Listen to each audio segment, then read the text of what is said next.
Y para más información sobre lo que está sucediendo entre México y Ecuador, me da mucho gusto enlazarme con la doctora Leticia Calderón Chelus. Bienvenida, doctora, a TV Migrante Informa. ¿Qué tal? Muchas gracias por la invitación y aquí lista para platicar con ustedes. Doctora, me gustaría iniciar preguntándole, el atropello ante la Embajada de México en el Ecuador no solo violenta el derecho internacional, sino también estamos ante un atentado al derecho humano de asilo político, en este caso del ex vicepresidente Jorge Glass.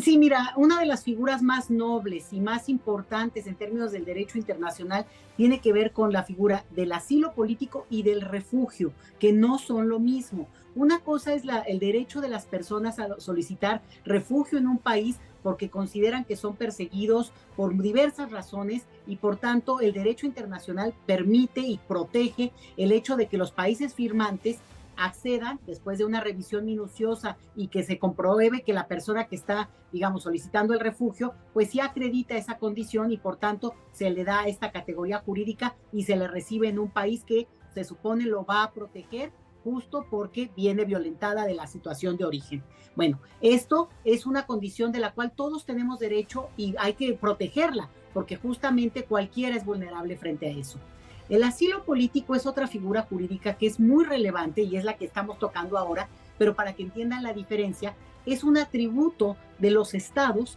para ofrecerle a una persona que se supone está en peligro por condiciones, sobre todo de carácter político, esa figura política, esa figura, digamos, social o que tiene una cierta relevancia para un país, ¿no? O sea, eso también se podría discutir. Bueno, el país ofrece ese asilo,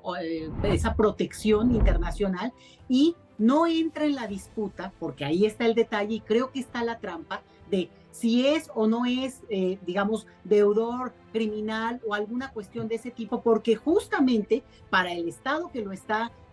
siguiendo, persiguiendo o que lo podría poner en riesgo su vida, pues obviamente podría considerarlo un criminal, pero para el Estado que ofrece el asilo no es esa una consideración para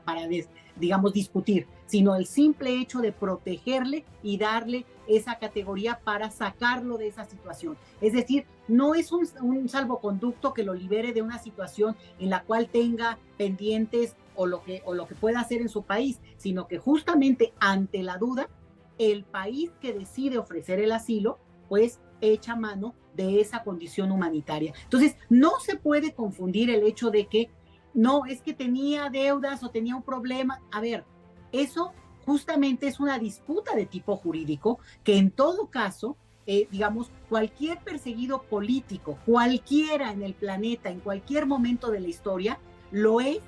porque hay un país, un Estado, su gobierno que considera que tiene, digamos, tiene alguna cuestión por la cual lo persigue. Y otro país que considera que más allá de eso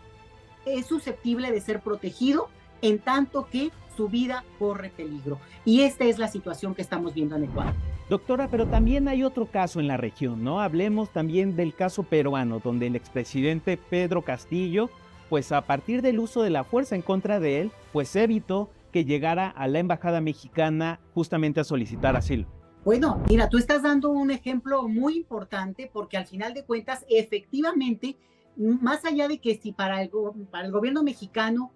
hay o no justicia en que por qué razón estaba buscando el expresidente de Perú un asilo, el gobierno mexicano considera que es importante darle esa protección porque su vida corre peligro y no pudo dársela. Y acuérdate del caso de Evo también. Evo también estuvo en una situación en la cual finalmente pudo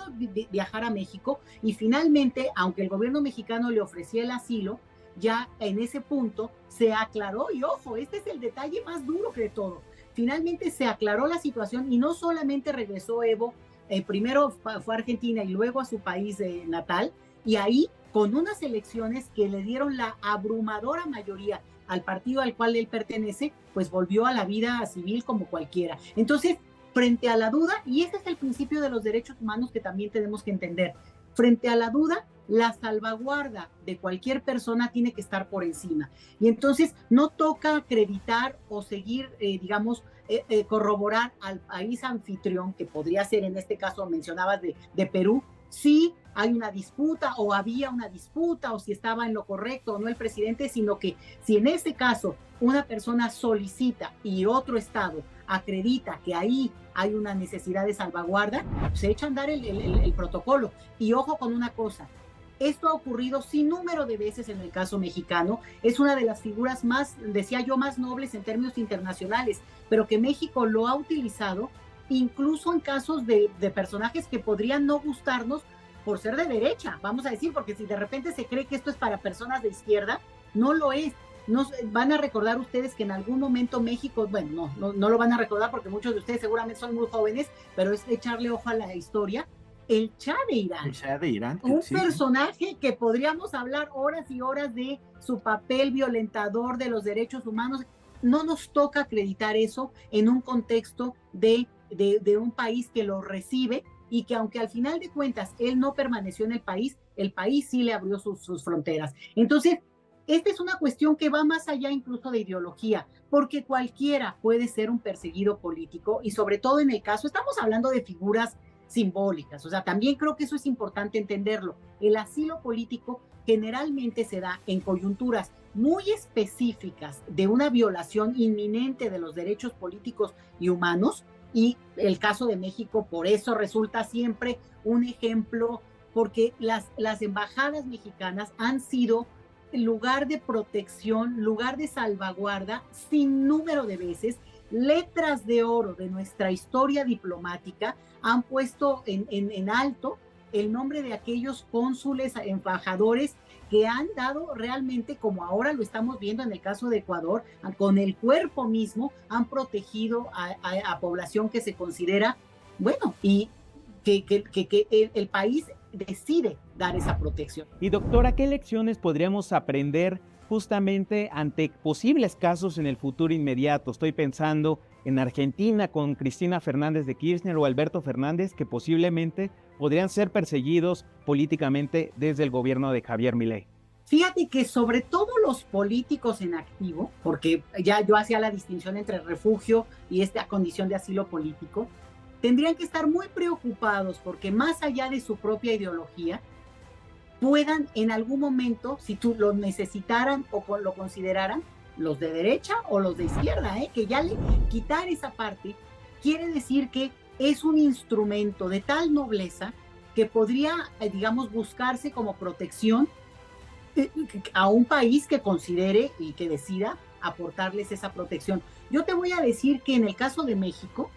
hay mexicanos que han solicitado asilo político fuera del país y obviamente digo, y lo han recibido dada que la condición o la revisión de sus casos, bueno, supone para el otro estado una digamos, garantiza o avala el hecho de que deciden dar ese asilo. Ahí sí es una cuestión de una decisión que incluso va más allá de estas razones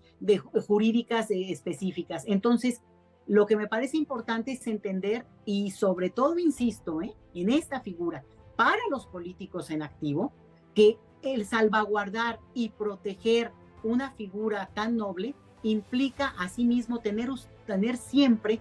un instrumento legal de carácter internacional que al final puede ser la protección de cualquiera de ellos. Entonces, no hay que romper en el protocolo internacional lo que al final de cuentas se ha construido con tanto tiempo para el entorno internacional. Doctora, muchísimas gracias por ayudarnos a analizar este caso y por estar aquí en TV Migrante Informa.